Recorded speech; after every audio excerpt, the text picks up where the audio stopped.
Haleluya. Dukomere amashyi Imana. Kongere tuyongere. Nagoma ntangaritse abantu baza muri burakeye twagize amahirwe menshi cyane. Naye nabonye Imana gose. Ryari bantelefone bambwiye ati umwana ararembye. Cyasumagana ngera muhira. Ngiye sanga umwana n'ukuri no gupfa agomba hwanapfe.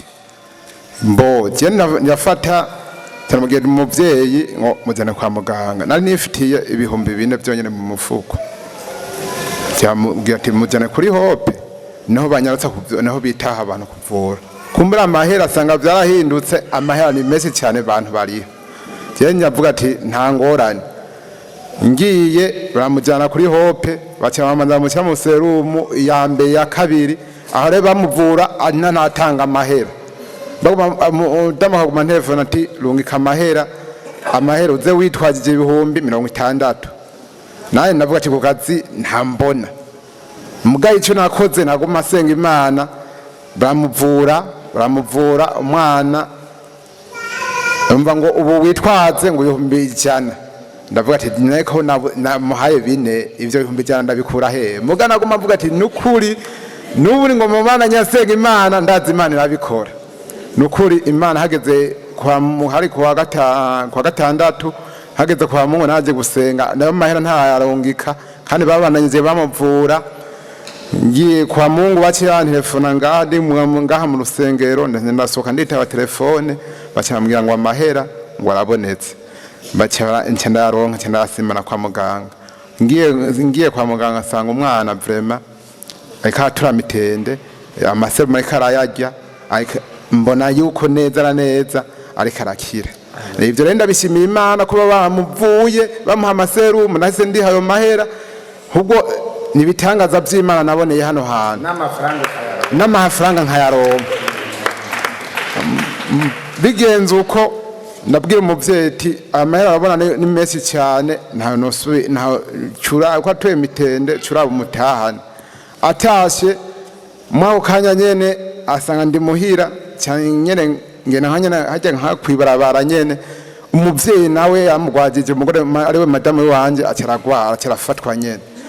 Ndiyumvire ukuntu bigenda yafashwe nabi yafashwe adahwa adiyara ibintu bitebwoba. Ndavuga ati nayo ibintu bikaba bazimu nibiki nacefuka manasenga Imana mugabo maze bigenze ko mbona biguma bigira nyavuga ati ndagurana amahera kona umwanya nta mahera nari ifise cya muhigira itagisi kimujana sinamusubiye kuri hope na cyana mujana hariya kwa Ntiba. Ngeze kwa Ntiba namubwira ati wewe bace baramuinziza ibitaro cyana ngo ati jengiye ku kazi guhigana n'amahera bikunde ndabe ko noronka n'amahera kugera bikunde batamushyira mu nyene serumu. Haci abantu rero uye nabwire abantu twe dusenga Imana yadukunda cyane kandi twegwe kuba turi mu ikibanza ni kibanza cyiza cyane. Jewe haba abandi bariko basengera abantu namba cyabashika kuri madame wanje baramusengera. Twumva yuko ari ibitero by'abadayimoni ari umuntu yamuroze. Bamaze kuba bimeze nkuko uwo muntu ariko amusengera abadayimoni baravuga.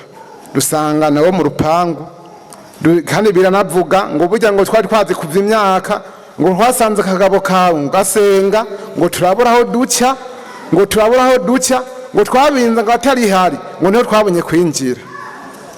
Ndavuga ati Imana ntuhabwe icubahiro.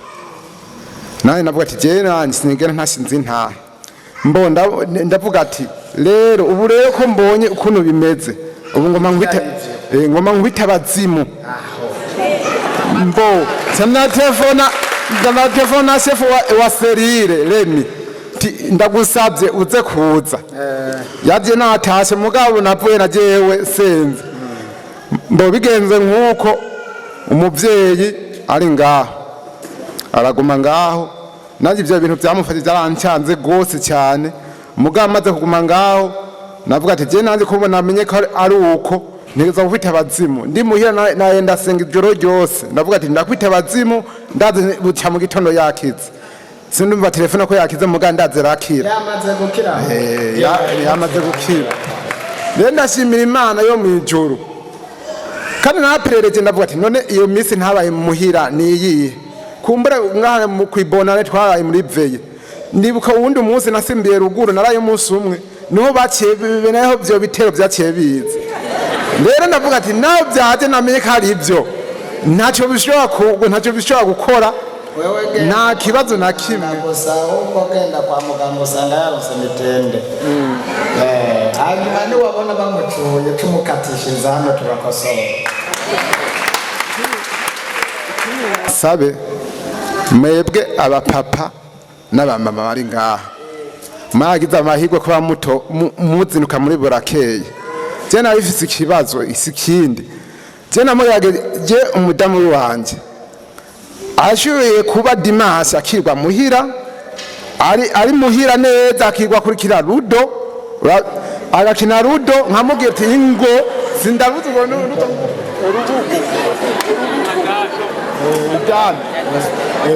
ujya bazobaga nk'uko akawukina nkamubwira ati nukuri none nka Dimanche wiriwe nko muhira ni sawa abadayimoni baje hakwiye bareke uko genda babwira ati uko barakumiga udakije abo baje ku kazi muhumbu nimari ibyo byobya ahubwo wate genda ujyana ngo asha genda tumutuzanira n'ibyaba ngombwa ngo ati barakuniga cyacu ndakujyane ngakwereka ibihumbi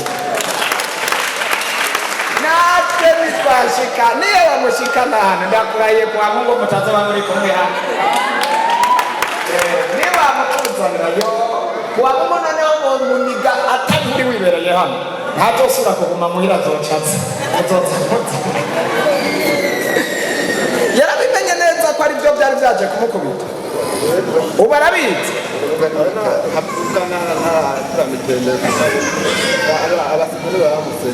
ubu navuga neza cyugenda ujyanye na remirera abanza bakubita yaraciyeyo ubu aravuga rero n'imbaraga y'abahashuye ubu aravuga uza gusanga ahubwo byagenze neza. Yesu nashimye je mpagaze ngaha shima Imana umuntu yari amaze kubatizwa gatatu mugabo mwako gatatu nabati mbanje gusaba Imana imbabazi nawe muvyeyi wacu wambatije mugabo mwako gatatu nabatijwe nabona yuko abambatiza bose bitari byoroshe ahubwo barambatiza nkasubira muri vya bindi nubundi naca mu yindi shengero mvuga rero nkavuga none gamana jewe konca mu mazi menshi none ibi bintu binyizingirira ko nibike ko biguma inyuma yiwanje ndabura ivyari ivyo je rero ndaza ngansengera ngaha umunsi umwe uvuga jamari ngo abashaka kubatizwa ngo abandike je nariyandikishije buca ari kwa gatandatu baja kubatizwa birapfa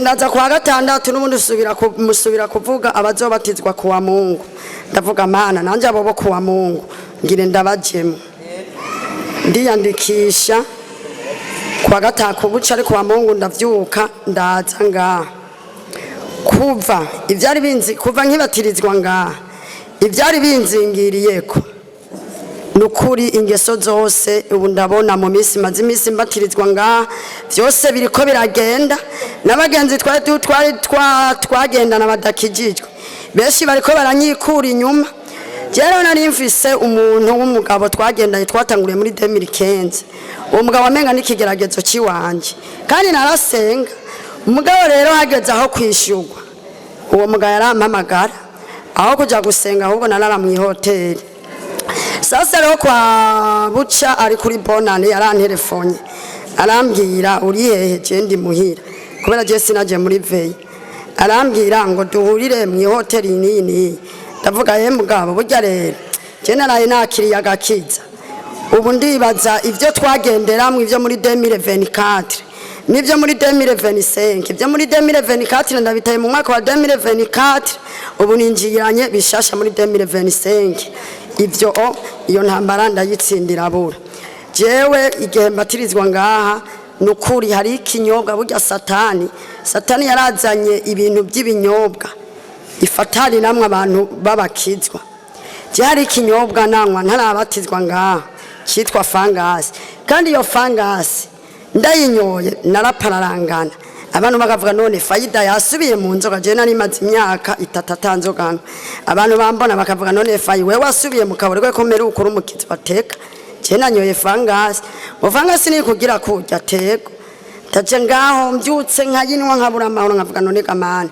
ibi bintu nibikibiriko birambako nukuri kuva mbatirizwa ngaha iyo fangasi cyo kinyobwa bacitwa muri uturuto kandi keshi rero nico cyafatiriye abakizwa beshi yego nukuri kwa Mungu kuva nkikirizwa kuva nkibatizwa ngaha itandukanya nabyo abo nuko nagize yerekwa reka nanje mbatizwe mwaya amavuta y'umuvyeyi wacu muganga avuga none ko nabatijwe gatatu birakunda ko nsanga ndiko ndikwegera umuvumo abo wa muvumo navuga ndiko ndikwegera nasanze nakweze ikintu imbere yanje kizonshikana mu gakiza nkahagarara nkagishemangira kandi ibi byose ndabikesha burakeye no kuri jewe naratwigera nsiba muri burakeye nukuri kuva nkibatirizwa ngaha ibyaha byose byari binyizingiriye ko byose ubu n'abagenzi tugendana baravuga none fayi wewe ibi bintu nibiki ko mbona uko wari umeze kera ubu katari kumeze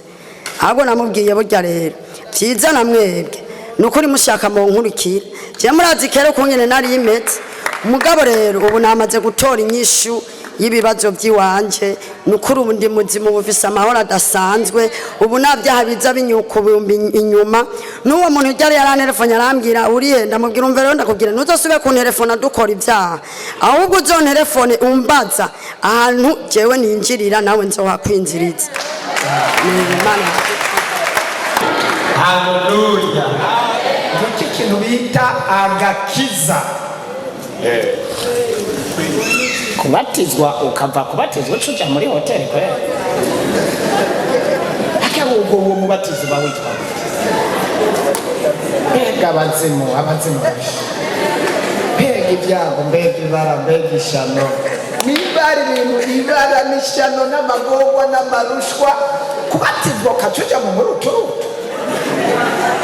Uvuye kubatizwa kacuja kuruturutu kabisa. Birateye.